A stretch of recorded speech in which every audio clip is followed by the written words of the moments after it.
સુરતના ભાજપના એક નેતાએ હદ વટાવી નાખી છે। આ નેતા કે જેણે નાસિર ડિમોલેશન વખતે ભાજપના ધારાસભ્ય વિનુ મોરડિયાની સામે બેફામ નિવેદનો સોશિયલ મીડિયામાં પોસ્ટ કરેલા હતા, એ જ આ ભાજપના નેતાએ હવે હાઈકોર્ટ અને હાઈકોર્ટના જજની સામે એવા નિવેદનો કર્યા છે કે એવું લાગે કે આ માણસને કોઈ જાતની કંઈ શરમ નડતી જ નથી। આ ભાજપના નેતાના એવા લવારા છે કે તમે પણ એમ કહેશો કે આને તો તાત્કાલિક પક્ષમાંથી કાઢી નાખવો જોઈએ। આ નેતાએ લખ્યું અને પછી હોબાળો મચ્યો તો ફેસબુક પરથી પછી પોસ્ટ પણ કાઢી નાખી। તો આના વિશે હું તમારી સાથે વાત કરીશ। મારું નામ રાજેશ શાહ છે અને તમે જોઈ રહ્યા છો ગુજરાતના સૌથી મોટા ડિજિટલ ન્યૂઝ પ્લેટફોર્મ ખબરછે.com। સુરતના આઈપીએસ ઓફિસર રાજદીપસિંહ નકુમે 13 જુલાઈએ આરોપીઓને જાહેરમાં માર માર્યો હતો એવો એક વિડીયો અને ફોટો સોશિયલ મીડિયામાં વાયરલ થયો અને એનો કેસ હાઈકોર્ટમાં ગયો। એટલે હાઈકોર્ટે નારાજગી બતાવી અને હાઈકોર્ટના જજ ઉત્કર્ષ દવે એવું કીધું કે આ ડીસીપી રાજદીપસિંહ નકુમની તાત્કાલિક બદલી કરવી જોઈએ।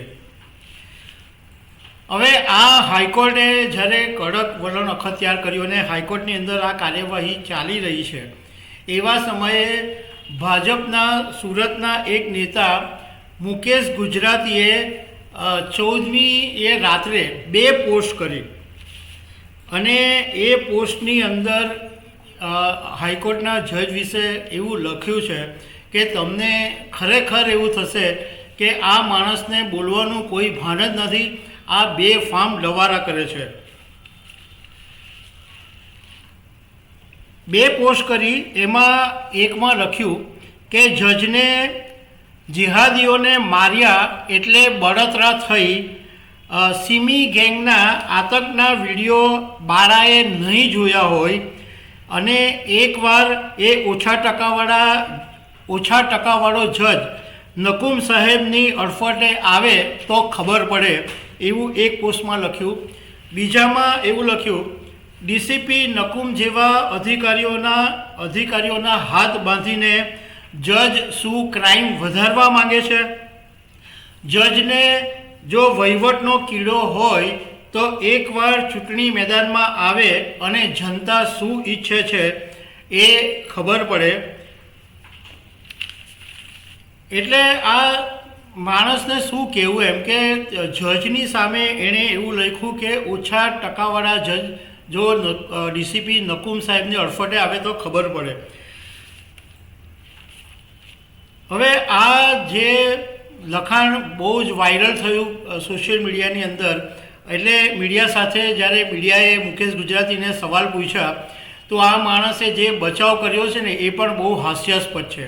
મુકેશ ગુજરાતીએ કીધું કે આ પોસ્ટ એમણે એમના અંગત મિત્ર માટે લખી જેમને તેઓ જજ તરીકે સંબોધે છે। હવે તમને એ પણ જાણીને નવાઈ લાગશે કે આ મુકેશ ગુજરાતી પોતાની ફેસબુક પેજ ઉપર જે પ્રોફાઇલ લખે છે એમાં ગુજરાત ભાજપ પ્રદેશ બૂથ મેનેજમેન્ટ સંયોજક, હજુ પણ આ એની જે પોસ્ટ છે એ મતલબમાં એની જે આ પ્રોફાઇલ છે એમાં આ હજુ લખેલું છે।